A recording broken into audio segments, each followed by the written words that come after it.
All right, let's get right into it. We're going to talk about some real science-backed tools that act like an emergency brake for your brain when you're caught in that anxiety spiral or just overthinking everything. I mean, have you ever had that feeling where your brain just refuses to shut up? It's like you've had this incredibly long day, you're totally wiped, and the second your head hits the pillow, bam, your mind just kicks into overdrive. You're stuck in this loop, right? Worrying, running through to-do lists, replaying conversations. It's exhausting. And you know what? It's such a common thing. It really does feel like your brain waits for everything to go quiet, and then it's like, okay, time to run all the system updates. It starts processing everything you were too busy to think about all day, and suddenly you're just lying there, stressed out, and totally awake.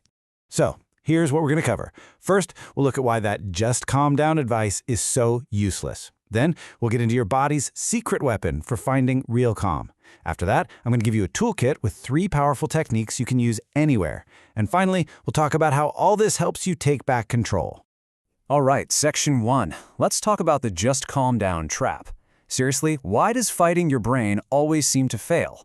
Let's dig into why that piece of advice is maybe the worst thing you can hear when you're anxious. Okay, so here's the deal. It's called the pink elephant problem. If I tell you, whatever you do, do not think about a pink elephant, what's the first thing that pops into your head? Yep, a pink elephant. See, when you try to force a thought out, you're basically highlighting it for your brain, making it seem super important. The more you fight it, the louder it gets. So let's break that down. When you're telling yourself, don't be anxious, calm down, what your brain actually hears is, whoa, this is a huge threat, time to panic. You're basically sending a danger signal to the most primitive part of your brain. And its response? To pump out more of the very stress hormones you're trying to shut down. It's a total backfire. So if trying to strong-arm our thoughts, that top-down way of thinking, is a total bust, then what actually works? Well, the answer isn't in your head. The secret weapon is your body. And this is the big shift, the bottom-up solution. It's a complete change in strategy. Instead of yelling at a panicked brain to calm down, you use your actual physical body, your senses, your breathing, to send a quiet, clear message up to your brain. And that message is simple. Hey, we're safe right now. Think of your nervous system as having 2 main modes, 2 different gears. You've got the sympathetic system, that's your fight or flight mode. It's what gets you all revved up and anxious.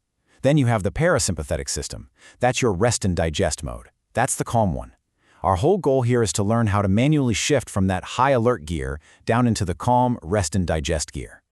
Okay, so let's get to the good stuff, the emergency brake toolkit. I'm going to walk you through 3 tools you can use literally the second you start to feel that overwhelm creeping in. First up, emergency brake number 1, the physiological sigh. This isn't some new age trick. Neuroscientists say this is the fastest, hardwired way our bodies have to slam the brakes on stress, right in the moment. You actually do this naturally without thinking, but you can also do it on purpose. And it's so simple. Ready? You take a sharp, double inhale through your nose, and then a long, slow exhale out through your mouth. Go ahead, try it with me. That first little inhale on top of the big one pops open all the little air sacs in your lungs. And that long exhale, it dumps a ton of carbon dioxide, which is a direct signal to your brain to chill out. It's an instant reset. All right, emergency brake number 2 is the 5-4-3-2-1 method. This one is all about pulling you out of that mental time travel, worrying about the future or replaying the past. It yanks you back into the present moment, which, let's be honest, is usually a pretty safe place to be. So here's what you do. You just start naming things. Name 5 things you can actually see around you. Then 4 things you can physically touch, 3 things you can hear, 2 things you can smell, and finally, 1 emotion you can feel right now. By doing this, you're basically flooding your brain with real-time sensory data that says, see, we're right here, nothing bad is happening. And that right there is the switch that flips on your calm down system. Okay, our last tool, emergency brake number 3, is the 5-second reframe.